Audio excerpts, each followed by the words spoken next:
Kandinsky y el lenguaje de las formas.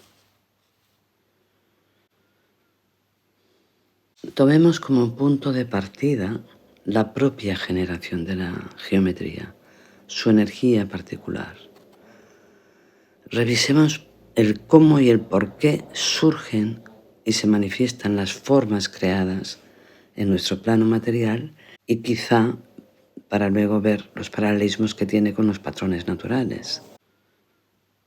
La construcción de cada forma creada por el hombre, ya sea el diseño de una simple letra, la realización de todo un cuadro, el boceto constructivo de una vivienda o de una gran catedral, es decir, cada vez que el hombre coge un lápiz y despliega sus ideas sobre el papel, aquel dibujo parte siempre de una relación de puntos, líneas y planos, una relación de signos y códigos que generan todo un lenguaje visual y que, por lo tanto, tienen un contenido arquetípico para el ser humano.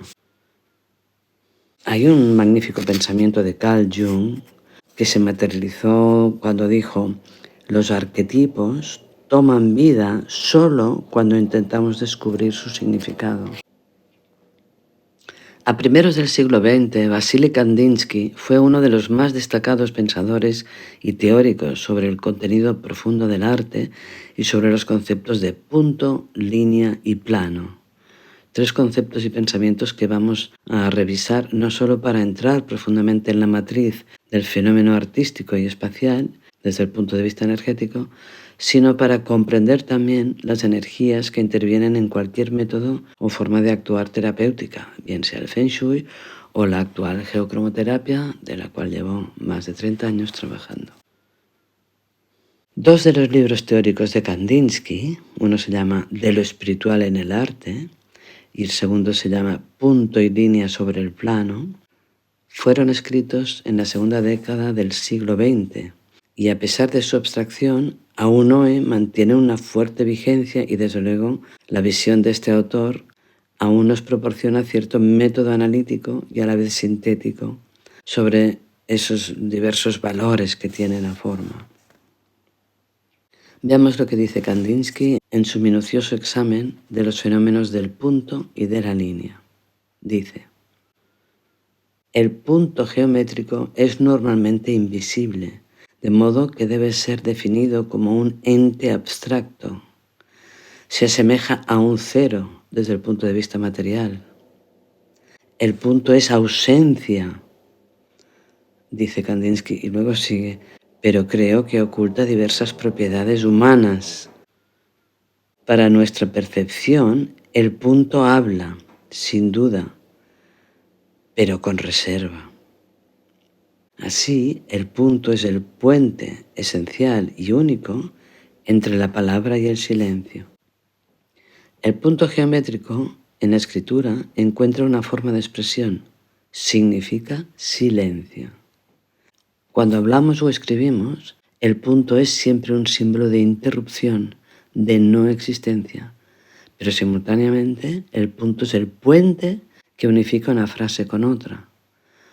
Por tanto, Kandinsky dice: el punto tiene sonido y tensión. De hecho, el punto se encuentra encerrado en sí mismo y no tiene ninguna tendencia a abrirse o a desplegarse en ninguna dirección. No avanza ni retrocede.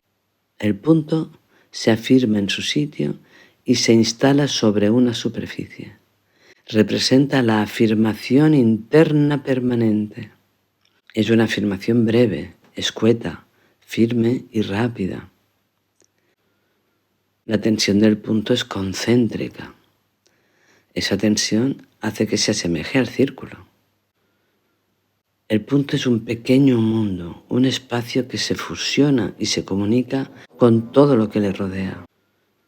Sin embargo, cuando aparece en su completa redondez, el punto parece no existir, es autosuficiente. El punto, tanto en el sentido interno como externo, según Kandinsky, es el elemento primario de la pintura y de toda obra gráfica. Después de hacer ciertas comparaciones del punto con los granos de arena del desierto, con las estrellas visibles desde la Tierra y con otros elementos puntuales de la naturaleza, Kandinsky dice: también el punto es un ente volcado sobre sí mismo y pleno de probabilidades. El punto se encuentra en todas las artes y su fuerza interior crecerá cada vez más en la conciencia del artista. Su importancia no puede ser pasada por alto. En la arquitectura y en la escultura, el punto resulta de la intersección de varios planos. Es el término de un ángulo en el espacio y al mismo tiempo el centro originario de otros planos. Volvamos al punto gráfico, plasmado sobre la pared, por ejemplo, para ver cómo se transforma en línea. Dentro del punto se originan diversas fuerzas y tensiones, pero hay otras fuerzas que no se originan dentro, sino fuera de él. Esa fuerza, como la voluntad del artista, por ejemplo, se arroja sobre el punto que está pegado a un plano y ese punto se ve arrancado de su poder concéntrico, de su silencio, y se ve también desplazado hacia una dirección. Cuando eso ocurre, se aniquila la tensión interna del punto y por tanto deja de existir. Es entonces cuando surge la línea, un nuevo ente. La línea es el trazo que deja el punto al moverse, por tanto es su producto. La línea surge del movimiento, nace en cuanto se destruye el reposo total del punto. Se produce así un salto energético, un salto de lo estático a lo dinámico. La línea es pues la antítesis del punto y es también su elemento derivado. La línea es un vehículo de energías. La línea describe el movimiento del punto a través del espacio. Podemos generar así los diferentes tipos de líneas existentes, las rectas, las curvas, las inclinadas. Los diferentes tipos de líneas se producen por la diversidad de fuerzas que provienen del exterior, las cuales transforman el punto. Ahí está el artista. Según el movimiento, según la tensión de los elementos activos que intervienen sobre el punto, se crea un tipo diferente de dirección. Por ejemplo, en el caso de la línea recta, si solamente tomáramos en cuenta su tensión, no podríamos diferenciar entre una línea horizontal de una línea vertical. Existen 3 tipos de líneas rectas, de las cuales derivan todas las demás. La forma de la línea recta horizontal corresponde, según nuestra percepción, a la línea o camino sobre el cual nos desplazamos y nos mantenemos de pie.